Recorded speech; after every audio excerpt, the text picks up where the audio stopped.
Itinanggi ni GMA Consultant for Radio at 24 Oras Anchor Mike Enriquez ang ulat sa pahayagang Philippine Daily Inquirer na nakatanggap umano siya ng cash gift mula sa mga peking NGO ni Janet Lim Napoles. Base sa artikulo, lumabas ito sa disbursement files ng whistleblower na si Ben Harluy mula 2004 hanggang 2008.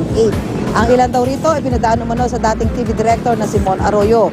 Kabilang sa mga dumaan umano kay Mon Arroyo ang 50,000 pesos na ibinigay raw kay Enriquez noong September 29, 2004. Ayon kay Enriquez, hindi niya personal nakakilala si Napoles o sino mang kaanak nito. Wala rin siyang tinatanggap na anumang cash gift mula kay Napoles. Magkahalong galit at ang naramdaman niya na mabalitaan ng kanyang... Hindi totoo, tsaka halong lungkot din na bakit gagawin ito sa isang katulad ko na wala namang ginagawa. Labag yun sa hindi pwedeng isang anchorman at isang mamamahayan na matanggap ka ng pera, kay regalo man yan, kay suhol man yan, kay ano man yan. Ayon pa kay Enriquez, matagal na niyang kakilala si Mon Arroyo na dating direktor ng Mel&J pero dekada na raw ang lumipas mula nang huli silang magkita. Sa isang pahayag ni Mon Arroyo, pinabulaanan niyang may iniabot siyang pera kay Enriquez mula sa kumpanya ni Napoles.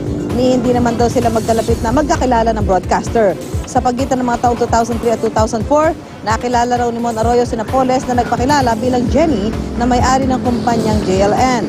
Kinuha raw siyang consultant ni Napoles para sa entertainment projects ng JLN. Doon niya nakilala si Ben Harluy na siyang naglalabas ng consultant fees. Pero tinapos ni Arroyo ang kanyang consultancy sa kumpanya ni Napoles makalipas ang isang taon dahil wala namang nangyaring entertainment projects. Simula noon, wala na naging transaksyon si Mon Arroyo kay Napoles, Luy at sa JLN. Itinanggi rin ng broadcaster na si Corina Sanchez na may 50,000 pesos siyang natanggap na birthday gift noong October 5, 2004 na nakasaad sa disbursement entry ni Ben Harluy.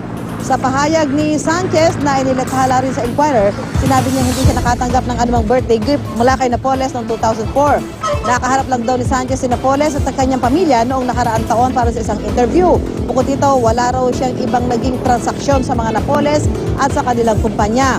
Itinanggi rin ni Lucy Cruz Valdez na kabilang siya sa nakatanggap ng retainer's fee para sa media na ibinigay umano kay Mon Arroyo. Sa inilabas na pahayag ni Valdez, marin din niya itinanggi ang nakasaad sa ulat ng Inquirer.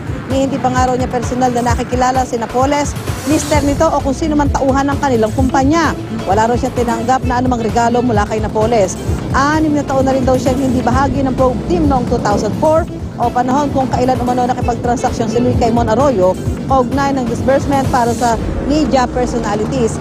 Itinanggi rin ng radio announcer na si Ray Pacheco ang ulat na tumanggap siya ng pera mula kay Janet Lim Napoles. Hindi raw niya kakilala si Napoles at hindi niya alam kung paano siya napasama sa listahan.